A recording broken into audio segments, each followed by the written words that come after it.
Pessoal, vamos falar de quem vota nessa corrida eleitoral. O Tribunal Superior Eleitoral, nesta quarta-feira, dia 1º de agosto, soltou os números oficiais das eleições. Esses números indicam muita coisa, inclusive como que as eleições podem ser decididas. Vale a pena dar uma espiada neles, é o que a gente vai fazer a partir de agora.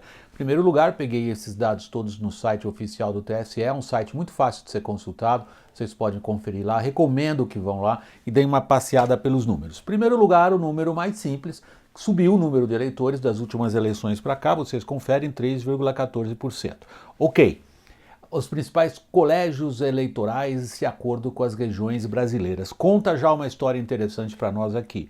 Vocês notam o Nordeste, que é uma região que vota muito coesa, pelo menos nas últimas eleições assim foi, isso é um reduto eleitoral do PT particularmente, e do PSB em boa parte. Esse eleitorado é apenas 1/4 do eleitorado nacional, mas somado com o Norte tem um peso específico grande.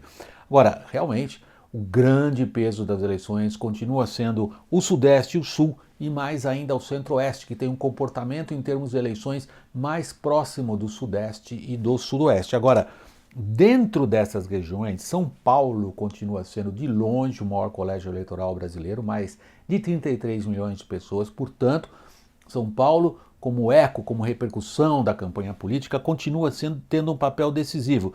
Vejam, Minas Gerais e Rio de Janeiro, esses três estados, Rio, São Paulo e Minas Gerais, eles formam realmente o coração do eleitorado brasileiro e são estados próximos e particularmente Minas Gerais, com as diferenças muito grandes entre, por exemplo, o Vale do Jequitinhonha e o Sul, o Triângulo Mineiro em especial, representam muito bem o Brasil em termos de disparidades, em termos de desigualdade, em termos de diferenças de desenvolvimento regional.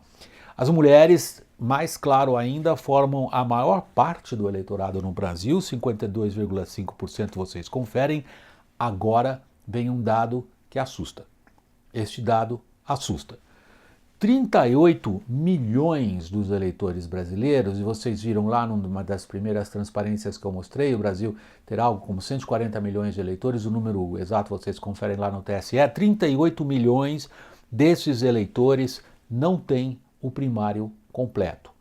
Não ter o primário completo significa que são pessoas que, infelizmente, por conta de como que o Brasil se desenvolveu nesses últimos anos, tem pouca capacidade de absorção de conteúdos mais sofisticados e, em boa parte, como os próprios números adiantam, mal sabem ler e escrever ou mal sabem assinar o nome, por isso não são considerados analfabetos, porém, são aquilo que se chama analfabetos funcionais em grande parte.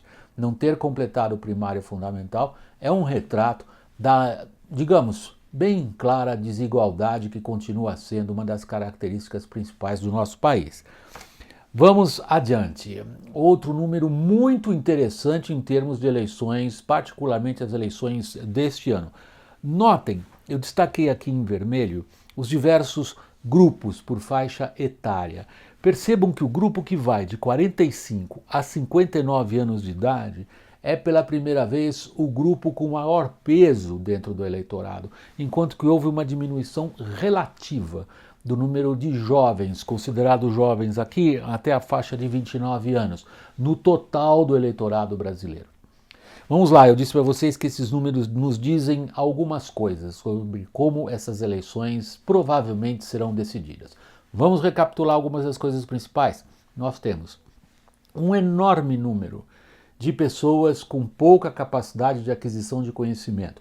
Infelizmente, muitas pessoas não tiveram sequer o primário completo. Grande parte dessas pessoas são mulheres e uma boa parte desse grupo são mulheres com mais de 45 anos numa condição socioeconômica, cultural, caracterizada pela desigualdade que é a marca do Brasil. Em outras palavras, é um eleitorado não muito bem informado, com idade um pouco mais avançada, numa condição socioeconômica nem um pouco privilegiada, sobre o qual recairá provavelmente a decisão ao final. Como nós temos um número enorme de pessoas que se declaram ou desinteressadas das eleições, isso é uma tristeza, ou indecisas, ok, indecisas faz parte, ou que não pretendem sequer votar em alguém, esse conjunto todo, gente pobre, gente que não conseguiu completar o ensino fundamental, gente com a idade um pouco mais avançada. Vem daí aquela minha afirmação que vocês já viram em vários dos vídeos que eu venho aqui compartilhar com vocês, de que, de fato, alguns instrumentos tradicionais da política, o fisiologismo de partidos, a maneira como, vamos falar a linguagem clara, a maneira como muitas vezes se compra votos e o peso da televisão, a gente não pode deixar de considerar, mesmo com todo o entusiasmo e empolgação que as redes digitais trazem, este pedaço do Brasil, este pedaço grande do nosso país, que é um pedaço atrasado, pobre, sem privilégios, sem acesso a um nível de informação mais sofisticado. Este pedaço provavelmente é o que vai decidir essas eleições.